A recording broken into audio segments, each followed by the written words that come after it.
Okay, we got a couple more minutes before it's officially supposed to start. But we got a pretty packed room here, so we might stop off a few minutes early.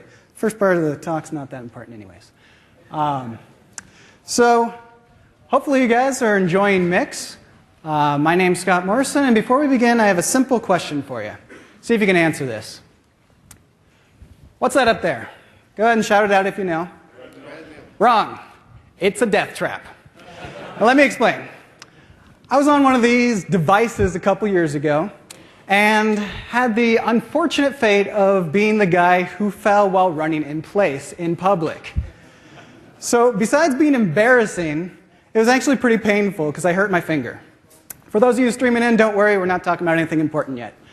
So I hurt my finger enough to send me to the hospital. So I checked in, filled out the paperwork, and pointed to the little face whose expression best represented my pain, and was shown to the doctor. So as I was talking with him, I realized he was taking all his notes on paper. I then later found out he takes those notes and gives them to a different person who inputs them into a computer using a command line-based interface. Who cares, you might be thinking? Well, I care because I was sent to collections. Not because I didn't pay my bill or because my health insurance company didn't pay their bill, but when I switched providers, the person using that command line prompt interface decided to put my cancellation date as the same day that I started, thus wiping out 3 years of health insurance. So I was able to sort that out, but I'm not alone in being a victim of improper data entry. And this is actually sort of a big problem. In the United States alone, do you guys know how many people are victims of data input entry each year? Billions. So the thing is that if more applications were written in Silverlight, I think that might make a bit of a difference towards the level of experience people have helping them work through their problems. So I've been a program manager at Microsoft working on line of business frameworks for about 5 years now. And in that time, I've noticed 5 common expectations people have for line of business applications. First one seems pretty obvious, display data. Duh. Well, it's not just that it displays data, but the fidelity that it displays the data, the richness and the level of insight people can obtain from the way that the data is displayed. Which brings us to the second item, the professional look and feel. I'm not talking about pixel perfect or which color to use, but rather the user experience, and also, if your UI looks like it's quickly thrown together, people are going to think your entire application was, whether it is or not. And there has to be a certain level of trust if people are going to be putting data into the application. Which brings us to the third point, the input of user data. So in previous versions of Silverlight, we've had a variety of ways that you can get data. Silverlight 4 adds some new ways that beyond just typing text into a field that we'll go over. Once you've got that data, you're going to want to validate it because as we all know, validation is the most important part of the process and it can save somebody from being sent to collections. So in Silverlight 3, we had an exception-based model for validation. Boo, everybody can yell now. In Silverlight 4, we've gone well beyond that, and you're going to be pleased with what we've done. And then finally, once you've got your data inputted, validated, you're going to want to get that back to the database, and you're also going to want to share it with other applications and other people. And we've got a couple new ways that you can use Silverlight 4 to do that. So what we're going to be building today... They caught me. I was kidding about that. We didn't add anything new there. What we're going to be building today is a healthcare application that a doctor would use instead of that notepad. It's obviously not incredibly realistic, but it's a good sort of scenario that we can walk through as we're showing off the different features that we're building. So let's jump over here. And this is Visual Studio 2010. When you start a new Silverlight application, there's basically 3 different starting points that you can use. First off is just plain old Silverlight application. This is the vanilla experience. It's nice, plain, and you have complete control over everything it does because it doesn't really give you anything.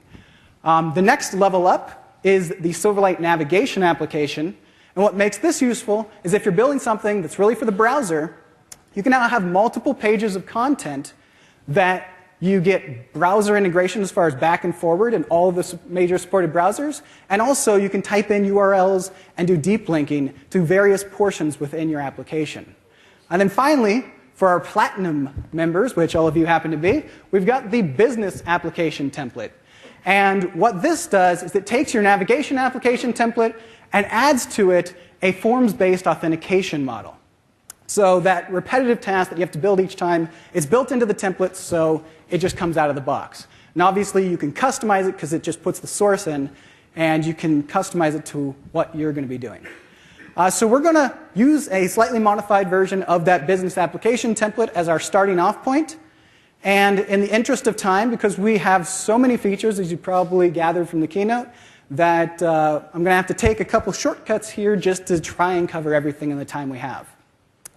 I've got a database in here that has a general schema as far as how the different tables that you'd have for a healthcare application. And I have an entity framework model on top of that.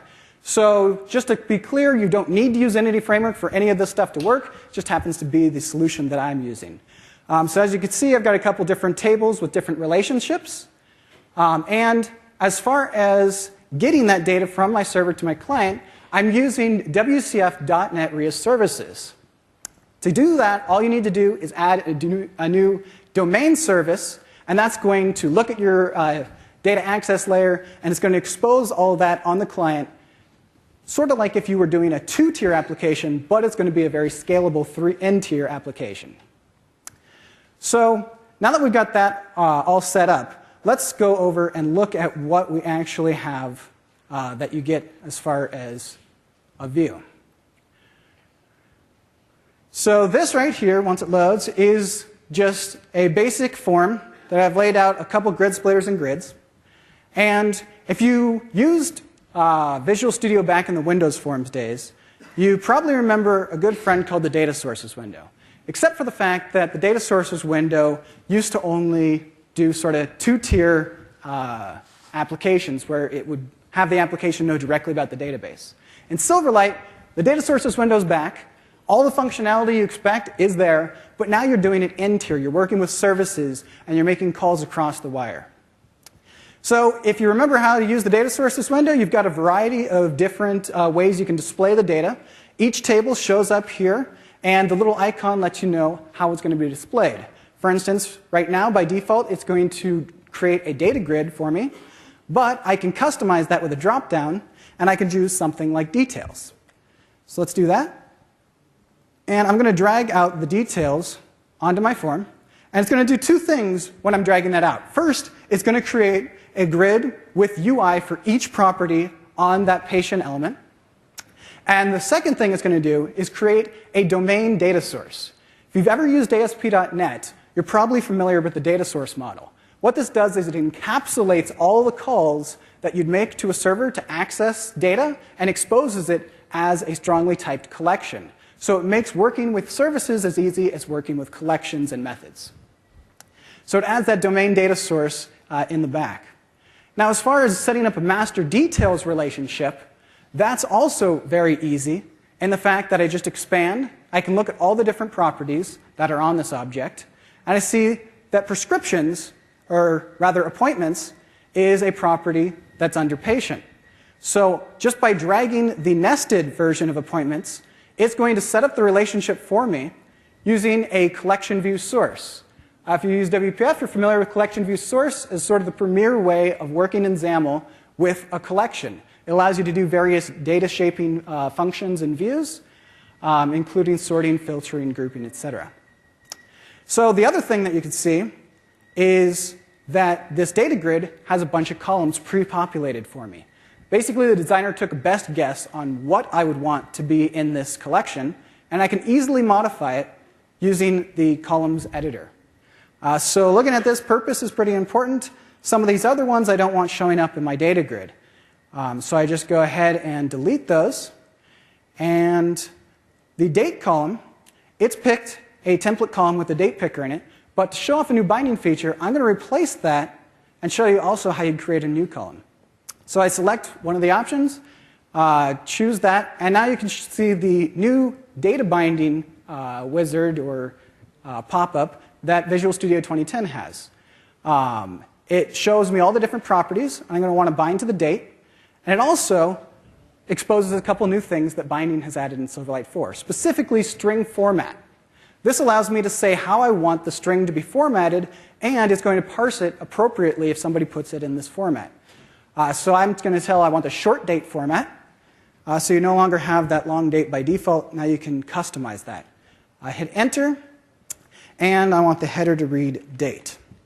Another thing that I can do while I'm in here is I can use a new data grid feature that we added in Silverlight 4 that has to do with the size of columns. Before we had auto and explicit numbers where you could say it's 100 pixels wide. Now we've added star sizing, which is the same as the layout grid, where you can basically say I want this column to take up all the remaining space.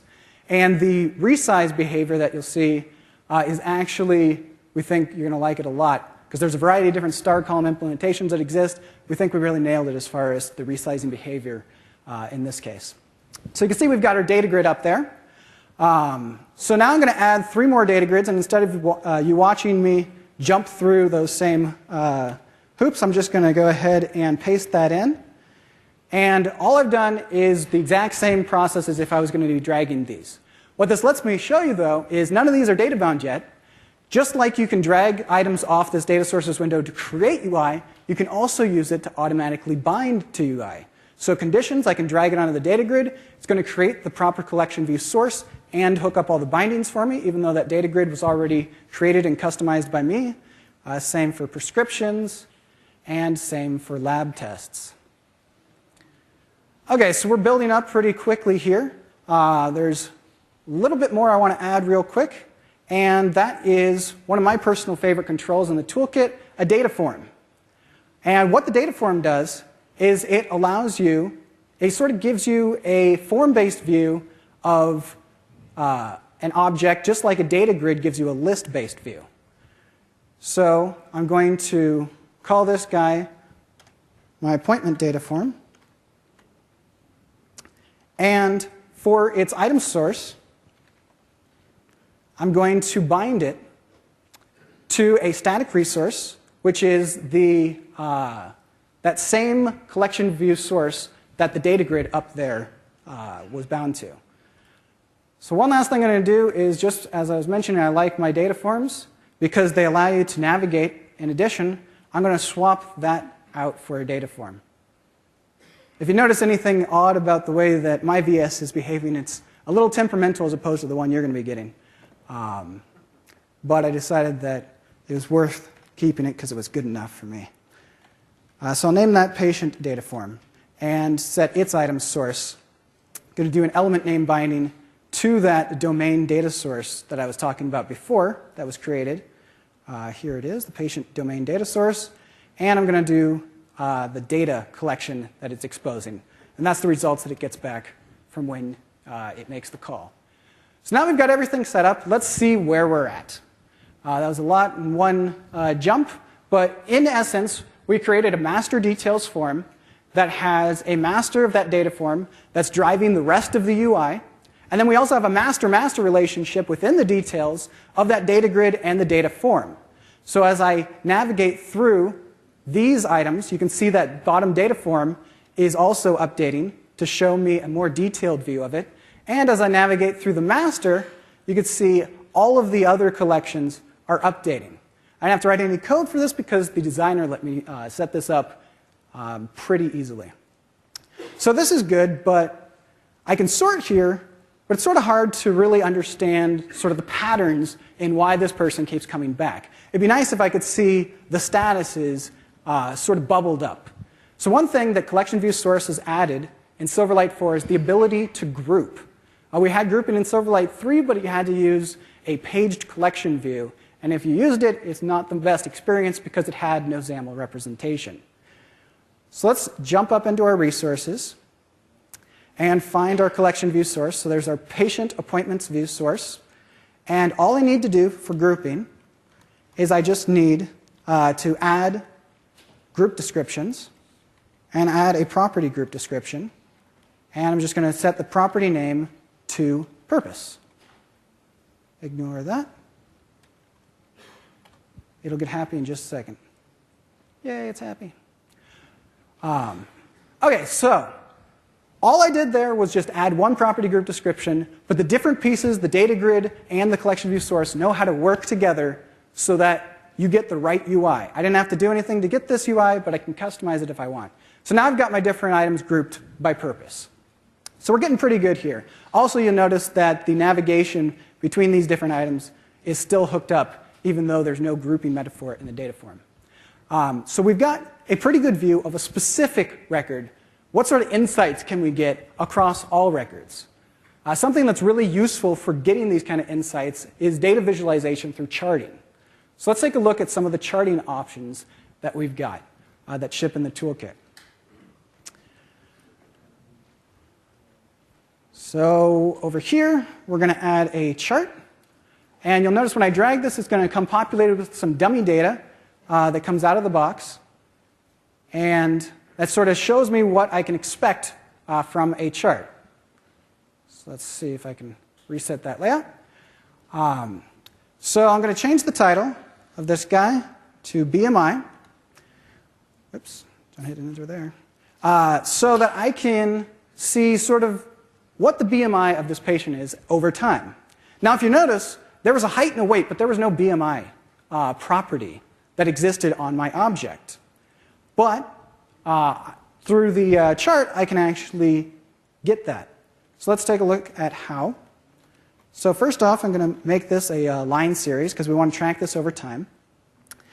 And I'm going to set the item source to that same collection view that was driving both the data grid and the data form. Next, I'm going to want to set up both the dependent and independent bindings. And there's two ways that you can go about this. One is you can just specify the path. This is easy because it's a string, and you can just say, I want it to be date. But the binding has its benefit in the fact that you can do all of the benefits you get from binding, specifically converters. So I can bind it to the entire object, and I can use a converter. This particular converter takes the height and weight and calculates a single number of BMI. Notice how Visual Studio lets me create new instances of converters in my resources. So I'm going to create a BMI converter, and I'm going to hook that up. So now this is going to be tracking BMI over time, even though BMI doesn't exist. Another thing that's useful is having multiple series at once convey a lot of condensed data. So I'm going to create another chart over here, and this is going to be tracking my blood pressure over time. So get that guy in there and reset the layout. So I'm just going to copy this as a nice jumping off point twice. And what I'm going to want here is the date still right, but I'm going to want to clear this binding. And instead, I'm just going to use the path. So I've got my systolic, if I can spell it right, blood pressure for one. And for the other, clear my binding, I want to show my diastolic blood pressure. OK, so let's take a look at that charting in action. So what these charts are going to do is they're going to go over all of the appointments for that patient, pull out the data that I care about, and visualize it in a pretty decent way. Or it'll crash, one of the two. So it looks like my dependent value on one of those things. It's OK. This is why I penned it. So what we're going to be looking at is seeing what the dependent value is on that. See why it's a little angry. So let's jump in real quick. This is probably going to not load. And we're going to jump down. Oh, it did load. Interesting. So let's double check our dependent values and see why it's not happy. So I got independent date, dependent value binding, that one works fine. Let's look at our second guy. Independent value is date, item source looks good, dependent value is systolic, and this one never got committed. Odd. Okay, so that's all we need to do is just make this, to set this dependent value over here to our diastolic. Okay, this time it'll work, or we'll all go home. They say that innovation is inspiration followed by perspiration followed by frustration. So let's hope we don't get to the third step. So we've got it. It loads. This is looking good. Yay! It worked. So now we've got our blood pressure down in the bottom one, and we've got that BMI. And notice that it's calculating the different values for all of the different things. So this is pretty good at displaying the data, but what if I want it to look better? What if I want to customize it? So first thing that you notice, these legends, not a big fan. They sort of take up some valuable real estate, and they don't really aren't really necessary when you only have one series. So you can set styles. Let's get my grid selected. You can set styles, and there's a resource picker now. So I've got a local resource that takes care of that. So I can go ahead, set that style. It updated the chart for me. That's pretty cool. But I've got multiple charts. I don't want to go through and keep setting styles. One thing that's nice in Visual Studio, or rather in Silverlight 4, is we've added the support for implicit styles. So all I have to do is jump into my app.xaml, find that style, and remove its key. And now when I jump back, I'll see all of my charts pick that up automatically. So that's sort of a good first step. Now all my charts are getting a style. Where can you go from there? You can start building themes for an application, where you can say all charts will look like this, all data forms will look like that. And actually, the Silverlight toolkit ships with a variety of themes.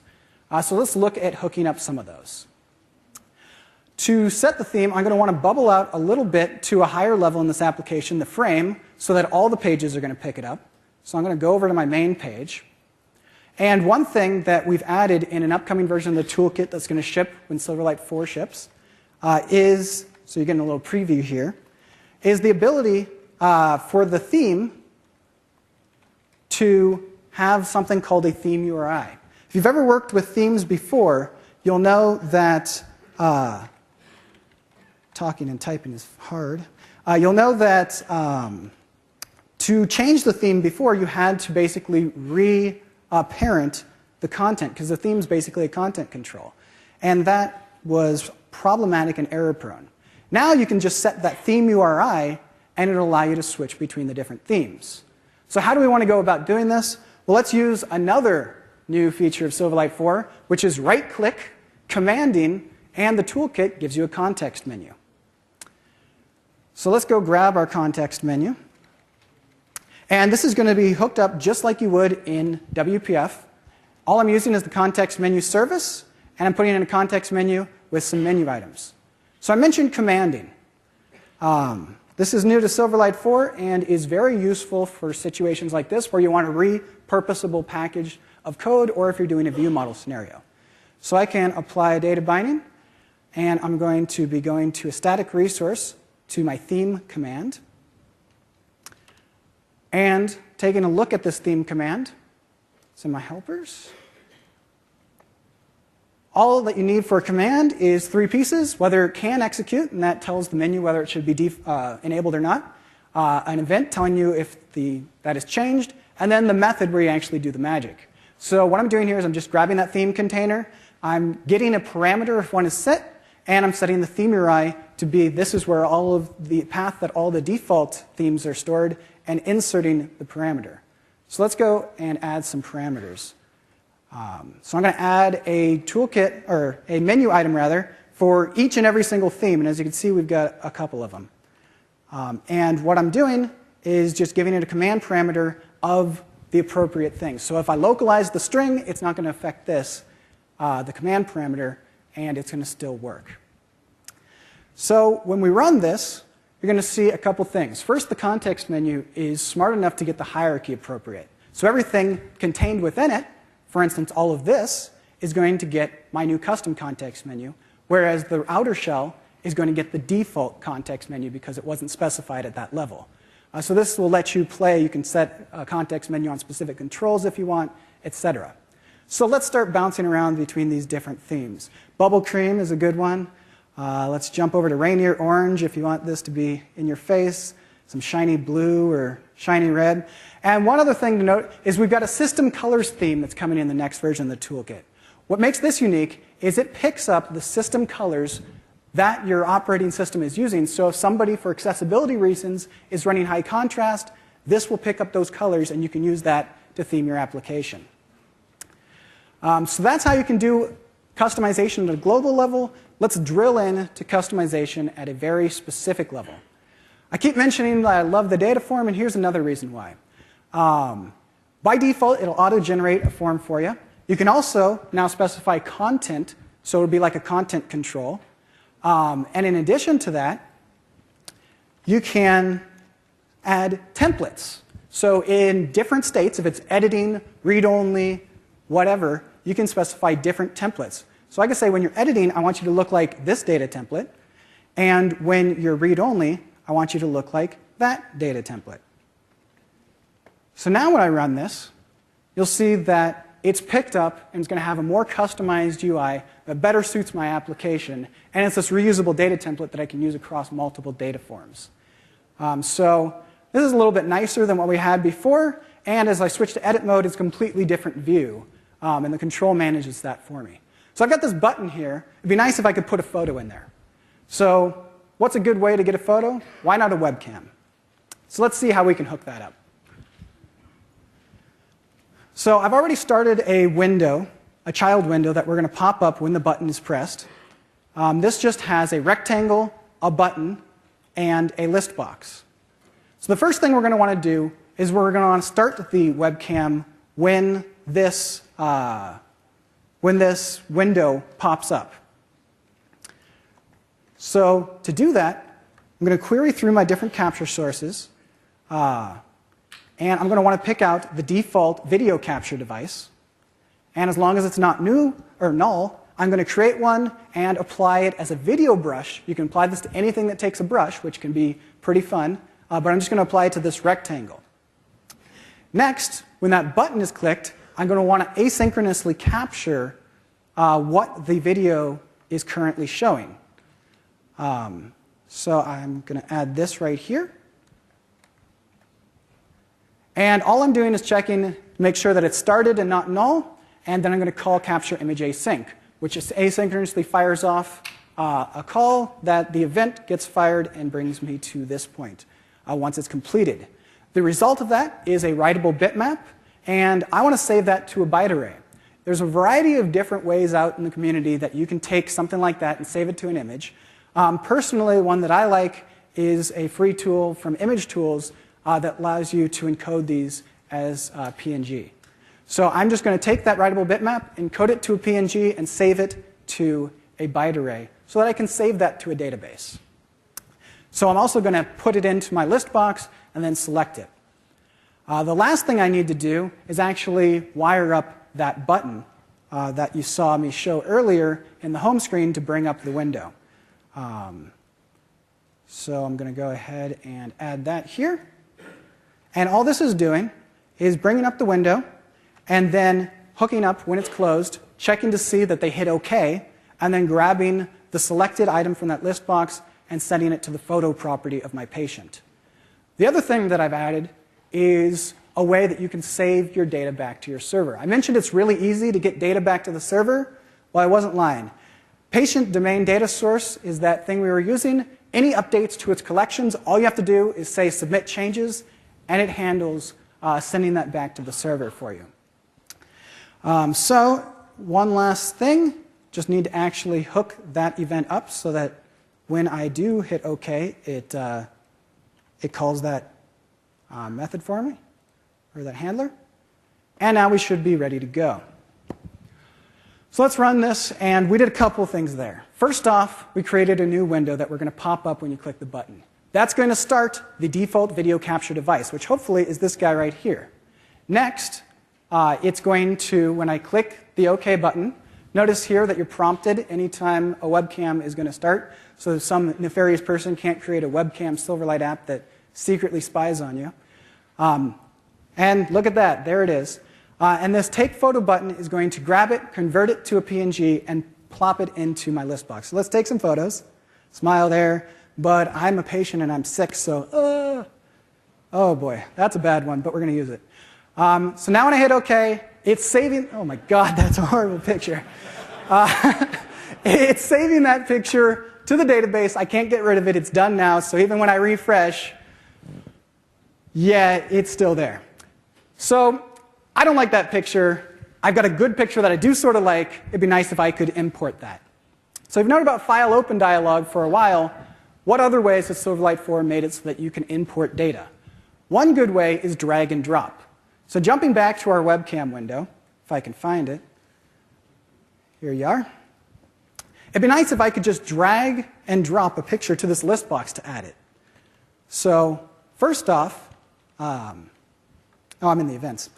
That explains it. First off, I'm going to want to say allow drop. This is on every single control, so you can say at what level you want to allow drag and drop. And the second thing I'm going to want to do is hook up the drop event. This gets fired once a drop action has occurred. So this, if you worked with file open dialog, shouldn't be drastically different from that experience. And what I'm doing here is I'm getting the data that was dropped, going to go through all the different files, and if it's a PNG or a JPEG, this part is the exact same that you'd use for file open dialog. I'm going to create a file stream, copy it to a memory stream, save it to a byte array, and then insert it in my picture list box. So now when I run this, that was all it takes to hook up drag and drop. Hopefully when I drag a new image, we can get rid of that horrible picture that's in there right now. God. Yes, please bring that up. And here's a better picture. It's not a perfect picture, but it's a lot better than what it was. So when I hit OK, saves it, refresh, it's there for real. I hear somebody clapping in different rooms, so I'll pretend it's for me. No. We don't have time for all this happiness. OK, so that's drag and drop. So we've got all sorts of different ways of getting data into the application, but what about the most basic one? Text input. I mentioned we've done some things in validation that are way beyond the exception-based model you might have used in the past. Let's take a look at a couple different things. So we added iDataErrorInfo, which a lot of you wanted, because we've had that since .NET 1.1, and there's a lot of existing infrastructure built around that. So in Silverlight, that's just going to work. All you have to do is set a single property on a binding, and if the object implements iDataErrorInfo, now it works in Silverlight. But we looked at iDataErrorInfo, and there's a couple scenarios that it doesn't really nail that well. First off, what about cross-field validation, where you want both fields to immediately be notified? Or asynchronous validation. The problem with iDataErrorInfo is you have to pull it. You have to go, is this property valid? How about now? How about now? So we introduced a new additional interface called iNotifyDataErrorInfo. You can probably guess from the name, it's combining the iNotify class of interfaces with the iDataErrorInfo class of interfaces. So it gives you an event that notifies you, hey, validation has changed. So let's take a look at how you'd implement that interface. What I have here is a partial class that is basically half of what would be brought down through RIA services. And I'm implementing iNotifyDataErrorInfo. So the three main components, as I mentioned, are that event that lets you know that an error has changed that people can subscribe to, the getErrors method that's very similar to iDataErrorInfo, and then something that's new is we've got a global property that says, hey, I've got errors. You can check one place instead of checking every single property. So that's all that it takes to get the infrastructure set up. And you have to keep track of the errors yourself. The best way we've found from doing this ourselves is a dictionary with key-value pairs, where the key is the property name and the value is the list of the error objects. So one thing that's really nice that .NET RIA Services has done is they make extensibility of the generated classes really easy through some helper methods that you can get partial methods, or you can extend basically. And so for each and every single property, they have an onBlank changed and onBlank changing. So you can plug in at whatever point you want to run your own logic. So I've hooked into both height and weight. So why did I do that? Let's talk about the scenario. So we've got the evil health insurance company. Real quick, does anybody here work for a health insurance company?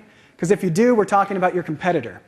Those guys, they decided that people who are obese are too expensive to insure. So they said, anybody who has a BMI over 30, you can't have an appointment with them.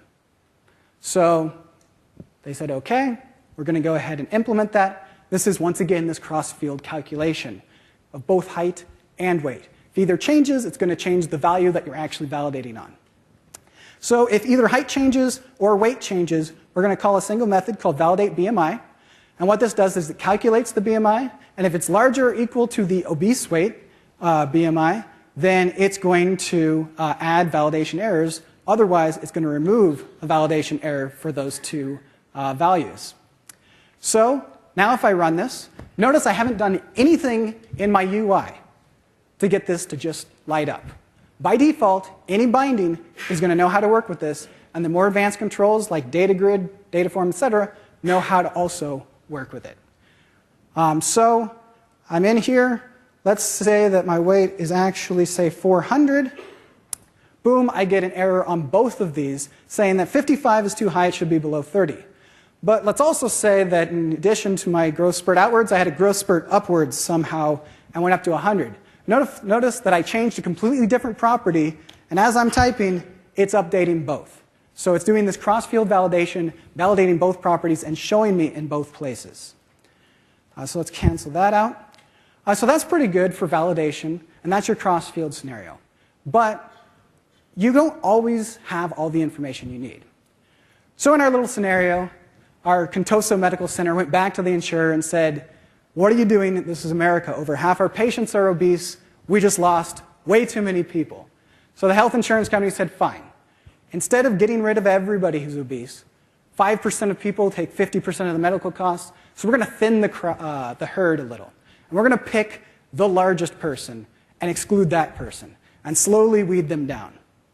So if you have a BMI that's higher than everybody else that's visiting this medical center, you get denied. Not exactly predictable or realistic, but what the heck. So we obviously aren't going to bring down every single patient to the client to do this validation, because that would be silly and probably violate several HIPAA rules.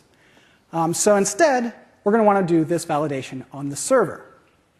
So jumping into our domain service, this is that class that was generated by WCF.NET RIA Services. I can add a new service method to perform this function. So let's get this over here.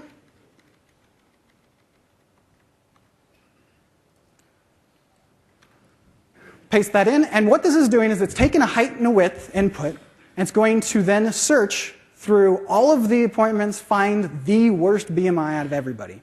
And then it's going to compare those two and send it back combined. I could send back just false, but I like my more specific error message, so I'm going to send the two pieces back in a string.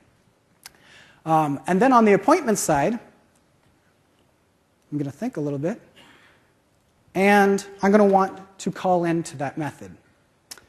So I'm going to add a new method called validate BMI async. And so I'm going to asynchronously be calling the server. I don't know when the result's going to come back, and I can't really block the UI because that's not a good experience. So I'm going to spin up this domain context.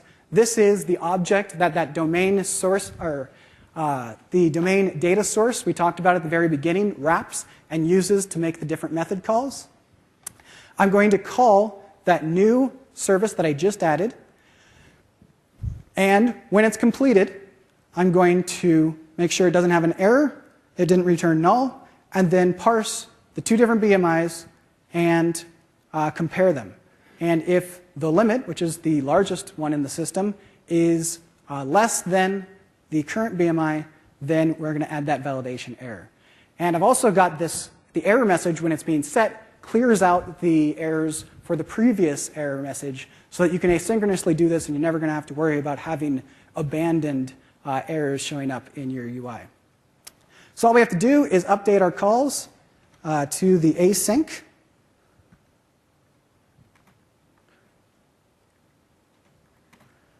And now when I run this, when I'm validating these properties, it's going to hit the server, call that method, get the value back, then it's going to check the value, and if it's an error, it'll fire off the event, which the UI is going to automatically pick up. Notice, once again, I didn't have to change anything in the UI.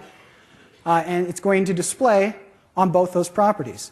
So let's say my weight went to 400. Not an error, because there's somebody in the system who has a higher BMI than that. But I went on a huge binge, and I'm at 500. Boom. Its height of a BMI of 69 is too high. It needs to be below 56. So I don't think a growth spurt's going to help me in this case. I'm going to have to get on one of those horrible treadmills and try and work that off. 450, still too high. Drop it down to 400. Okay, it's an amazing weight loss for a single appointment, but I qualify, and now it works. So I asynchronously validated that against all patients, but the experience was as if I was doing it locally.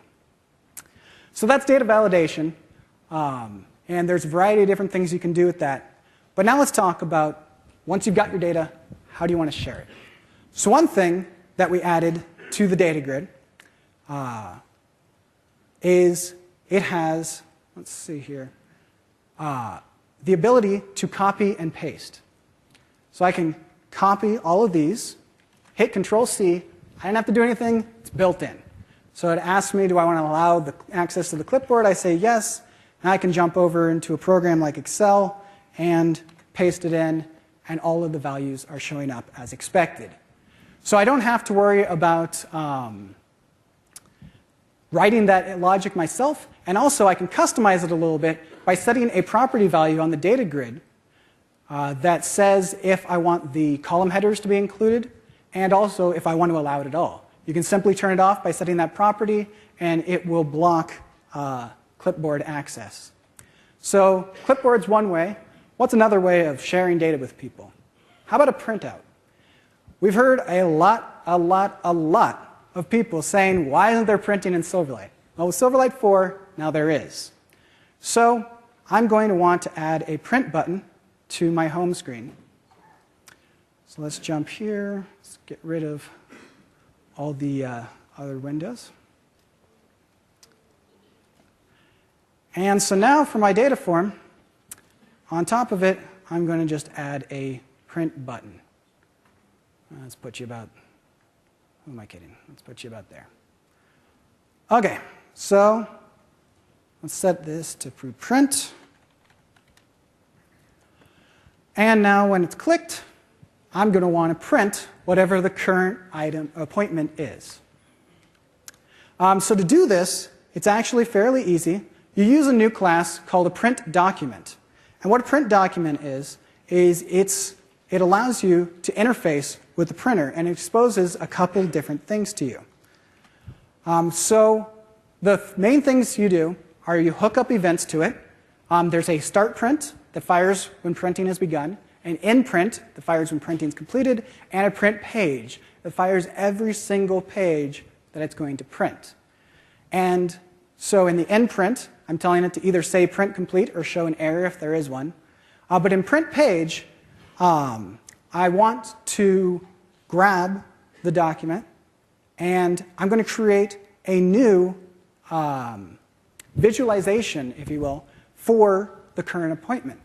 So what's cool about the printing is it's a writable bitmap, meaning you can take any piece of UI and stick it into this print document, meaning you can print your existing form, just set that as the page visual, or, like me, you can build up a report form, which is really easily done, and you get full designer support because it's just a user control.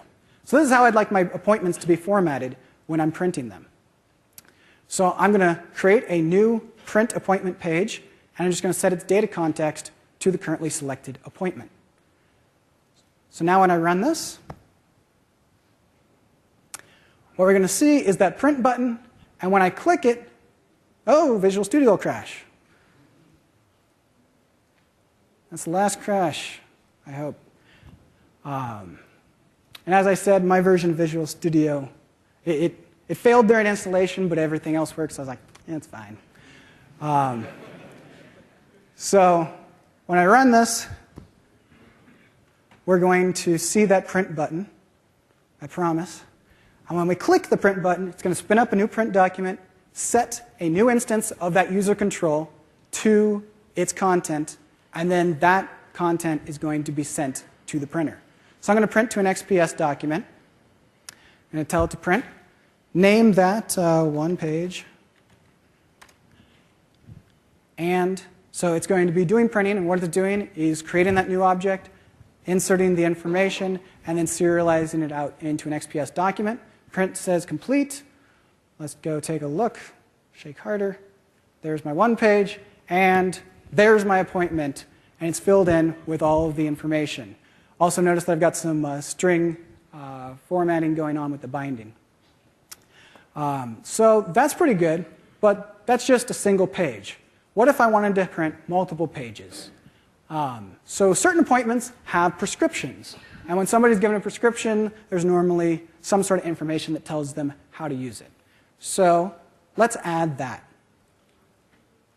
So this is not too difficult either. That print document exposes a couple things to you. Let's jump into our method. So the print document has a couple things that are natively on it. Specifically, it tells me the printed page count. So it tells me which page I'm printing, because this method is called recursively. And then it also gives me a couple other bits of information in the event handler, specifically the page margins, the page visual, which I set, and it also tells me the printable area if I need to do pagination. And so has more pages is the key property here. I'm basically telling the print method, yeah, I want to keep printing because I'm not done. So let's go ahead and take that to our advantage. What I'm going to do is I'm going to calculate the number of prescriptions in this particular appointment. And if the prescriptions isn't null and the number of prescriptions is higher than the current page that I'm printing, then I want to go ahead and print it. So I check to see if this is the first page. And if it's not the first page, then instead of the appointment page, I'm going to want to print this different form, the prescription page. It's going to look pretty similar to the appointment page because I'm not the most creative person in the world. But it's going to spin that up and set its data context to the current prescription, which is basically the current page count. So now when we run this,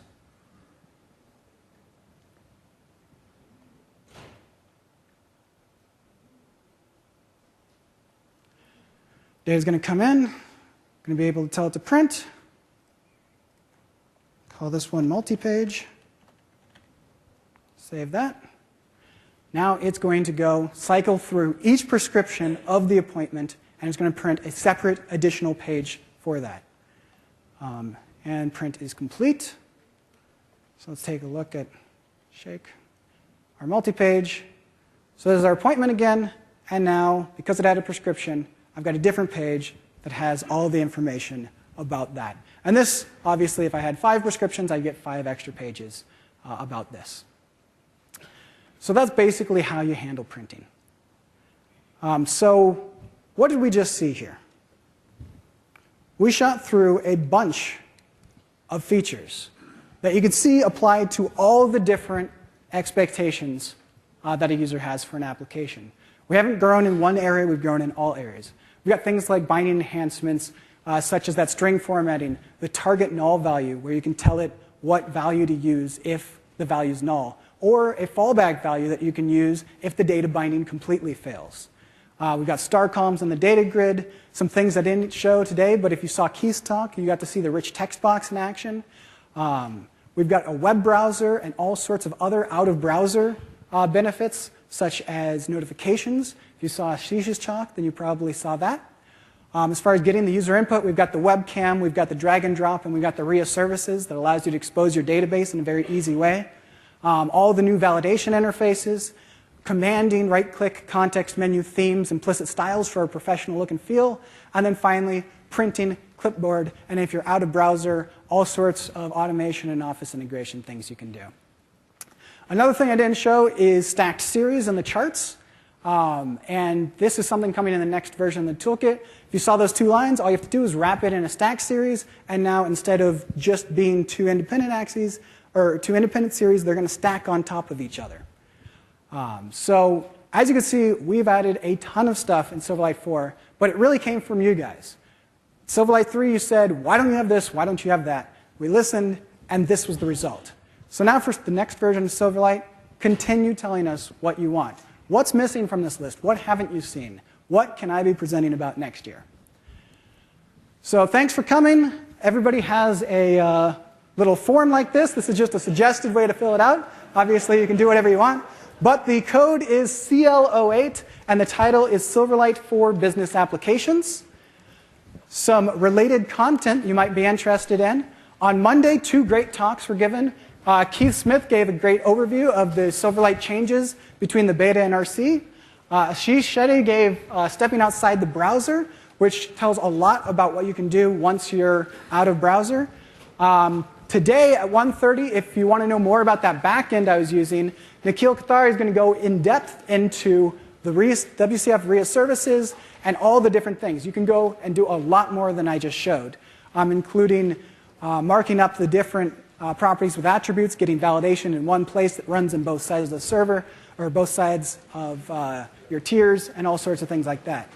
If you're interested in accessibility, Mark Rideout today at 3 o'clock, our accessibility expert, is going to be giving a talk on improvements we've made in Silverlight 4 for accessibility and things you can do to make sure your application is accessible. And then Wednesday, our partners take over and give 4 unique perspectives on Silverlight 4 and business applications, ranging from large data-centric apps, finance, visualization, and finally an enterprise perspective on Silverlight. Everything that I showed today, that demo that I walked through, I'm going to be posting on my blog, not right now, in a little bit when I get an internet connection, so don't send me the email, where is it? It'll be there, I promise. You can find it up in that link in the top right-hand corner. It looks like through some miracle we've got some time for questions. So if you want to ask any questions, feel free, just step up to the mic. Otherwise, enjoy your lunch, and thank you very much.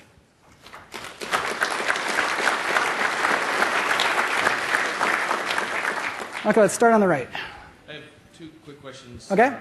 One, on the data form, yeah. Can you customize it so that there are hidden values, and maybe you have an ID of something and you want to have a display value for it?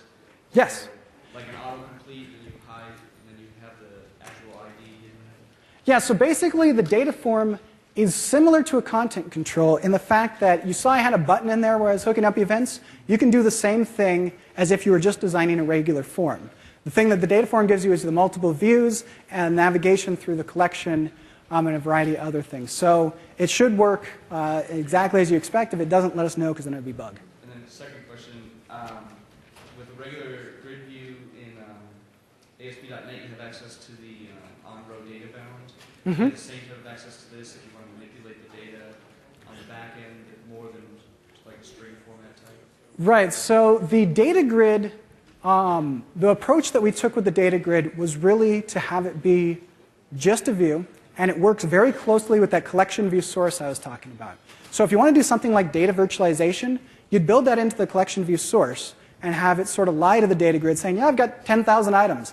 Data grid happily does it, and it virtualizes its UI. So you saw 10 rows were showing up on screen.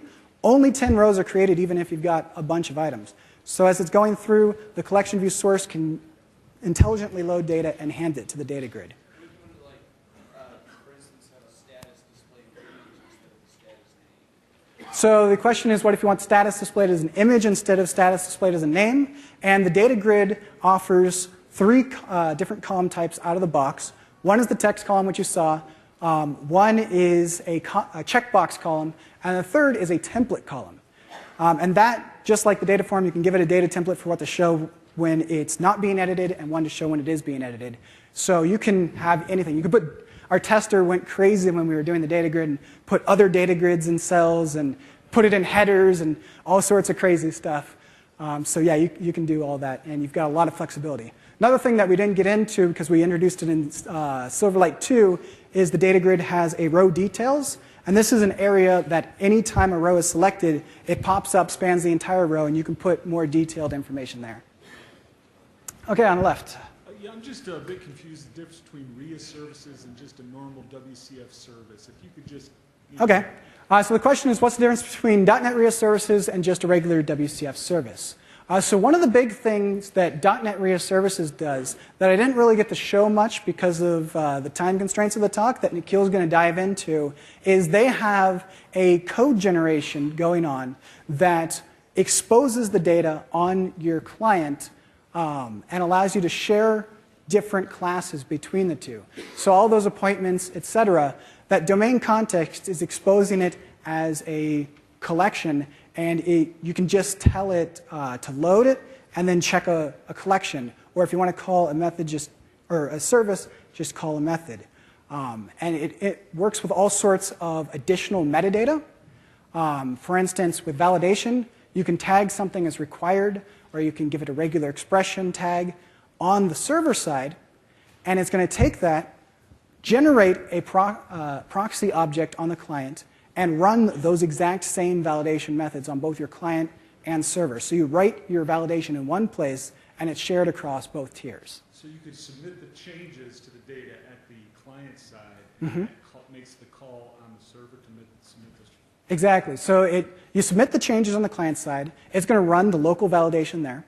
And then it's going to submit that object back to the server. It's going to rerun that validation again because it could come from a different client that's not as intelligent about validation. So it sort of solves that classic validation problem of I want to validate in both places, but I don't want to keep them synchronized because I'm always changing my business rules, business logic, fighting with the insurance company about who to exclude, whatever it might be. You write it in one place, it just gets applied both. You don't have to worry about them being out of sync. So that's another one of the different advantages you get with .NET RIA services. There's a variety of others, and Nikhil can really sort of dive into other advantages that you get from that. Oh, we're bouncing, but well, you were waiting longer, and I know you, so go ahead. Quick question. The iNotify data error. Yeah. Is that a Silverlight 4 thing only, or is that also a .NET 4? Oh, that's a good question. So I know for certain we introduced in Silverlight 4. I don't think it's been ported over to .NET 4, but I'm not 100% on that. So you have shared codability, basically. You have to do, basically, you'll be doing the validation on the client side, not on the business server side.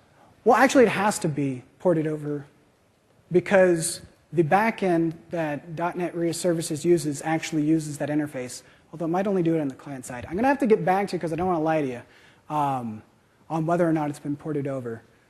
So I'll get back to you on that one. Okay, so based on what you just said, the next question is RIA services, when you data annotate things, to get that validation, it no longer reacts on exceptions. It uses that iNotify data error? Yeah, so the RIA services guys were instrumental in helping us build the iNotify data error info interface, and they now use that by default. Exceptions are a thing of the past. You don't have to worry about everything crashing when a validation error happens. So, final question. Yeah. Since that all is true, yes. If I want to take something and expand upon it, do some asynchronous stuff. So I got my RIA services object data annotated saying these are my defaults. Yeah. And now I want some asynchronous stuff done to it, and I want to add some more stuff to it. Those two things play nicely. Yes. So one thing I didn't show that you can do is you could have a server-only validation rule that happens for particular properties. You basically tell it not to generate that on the client. So then you can either call a method like I did on the client, or you can wait until it hits the server, it's going to validate, and when it sends that back down on the refresh, because it's got that has errors property and the event, the UI will pick that up and say, oh, there's a new error in here. I didn't add it, but it was added somewhere. So that's another of the benefits of moving these errors out of the UI and into the object itself. No problem. OK, now we got... So do you have any thoughts on data grids running in horizontal orientation? So data grids running in horizontal orientation. We've gotten that question a couple times. Yeah? Sorry, and even on boxes with cells,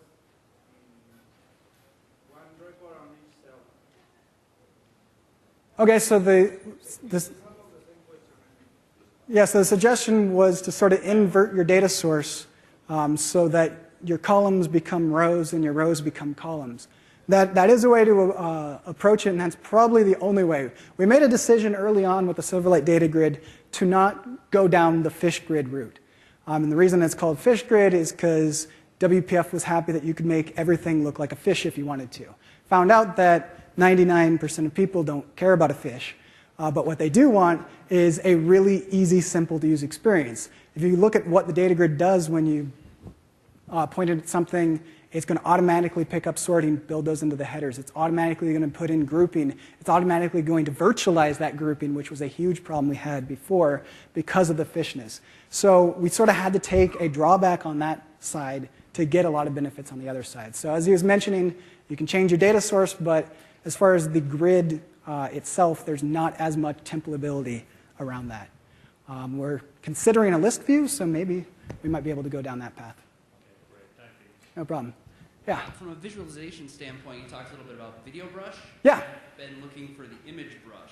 Is Okay. that back in there in Silverlight before, or did that ever get brought over to 4? Yes, no?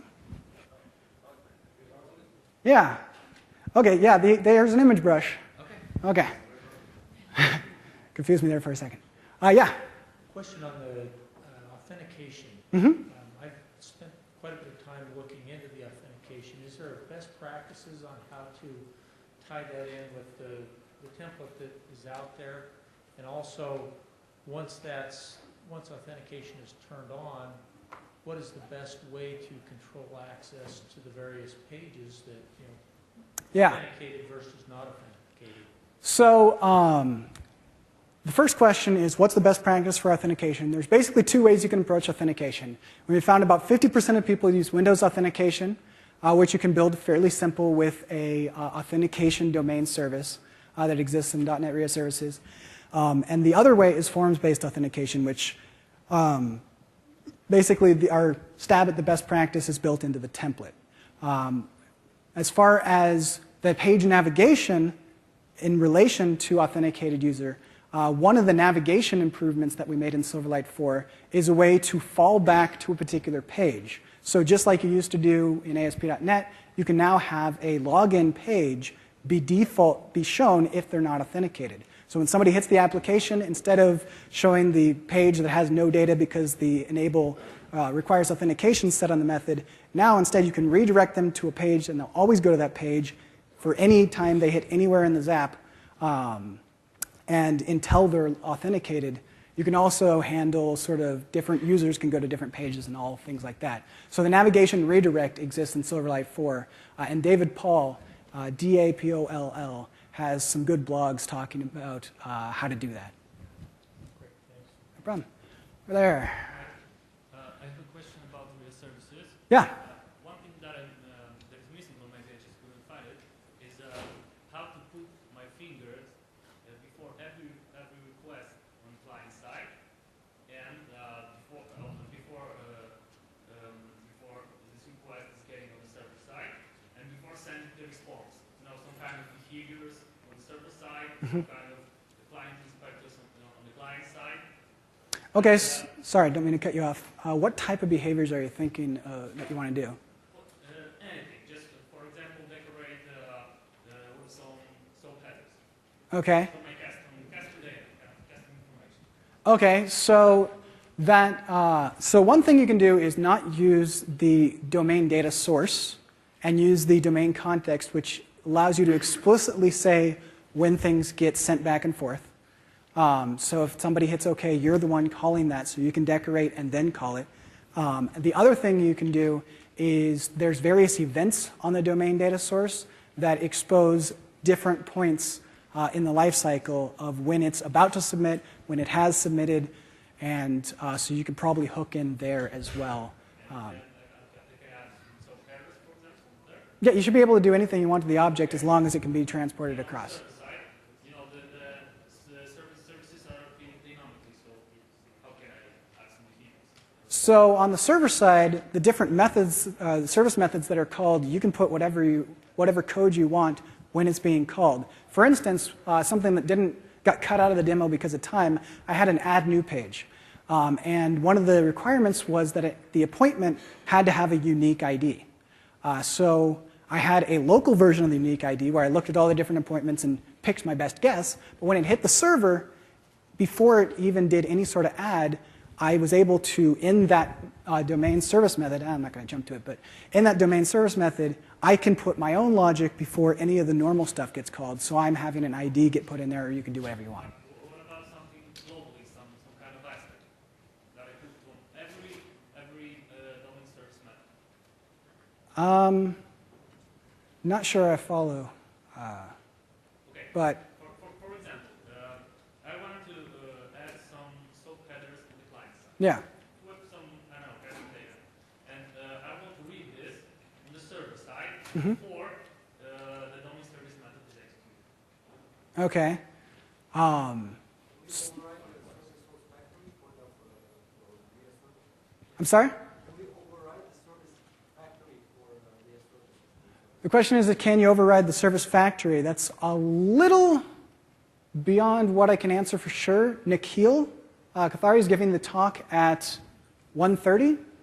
Is basically the architect of RIA services and knows every single step. I'm pretty sure there's a factory pipeline that you can plug into, but things have changed a little bit since I last played with it, so I'm not sure what the current status is. So I'm telling you, Nikhil would be a great person to ask that question to. I have a question on styling. So in Silverlight 2, if you want to have kind of a globally applied style, you go out to CodePlex, you download the implicit style manager. Yeah. And there's a tremendous penalty performance-wise for using the implicit style manager. Yep. Is there an impact on performance with the new styling, which would lead you to say, yes, you can use it, but you should still indicate your styles one at a time, or has that all been resolved? So the big problem with the implicit style manager is it did a ton of tree walking and was setting stuff, and it was basically a gap-filling hack. The way that first off, the regular implicit styles are done natively, which is a huge performance boon. And also, the experience, you're not, just like we sort of had limited implicit styles through generic XAML, we now have the full one. So the experience you're going to see is much improved. And actually, the themes in the next version of the toolkit are switching away from implicit style manager and moving to actual implicit styles.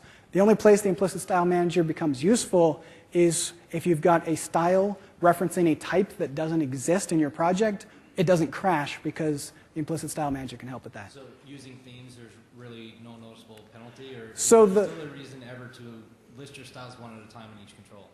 Right, so the themes are going to have a minor penalty because they still have a bit of implicit style manager. If you built your own resource dictionary, you shouldn't really notice much of a performance difference. And then I don't have this up here, but Seema is giving a talk today about performance in general. And her talk she'll show you so you can really get into the nitty-gritty and make sure for yourself. Yeah, over there. Will the data grid have a row template in the next version? So the question is, does the data grid have a row template? So let's dig into what you want to do with this row template. I basically don't want to display columns, so I have formatted rows. Okay. Basically with the row preview. Mm-hmm. I want to have a row preview without the columns. Okay, so there's not really a way to do that. Once again, this is heading down fish path. But what you could do is you can customize each cell through cell templates. But as far as the way that they're specifically laid out, There's no just sort of, unless you completely took it out and only used details, you're going to lose a lot of the column header benefits and the frozen. What? That's actually, we have seen people do that. They've used one column and they've used a cell template, and they've done some pretty impressive things doing that. Like they've got schedules that have column spanning and all sorts of cool stuff like that. But you're sort of signing up for your experience. Yeah, and you lose the sortability and so on, use the column header, for instance. Yeah, there'd only be one column header, and it gets a little. So what you really want, it sounds more like a list view. So we can sort of take that as another request for the list view control. Thank you. No problem. Yeah. Yeah, my question is about recording video, because at BDC you showed an application that... Okay, so sorry, real quick. Just got the signal. We're going to have to take this offline. But go ahead, finish your question over here, and we can... Anybody else?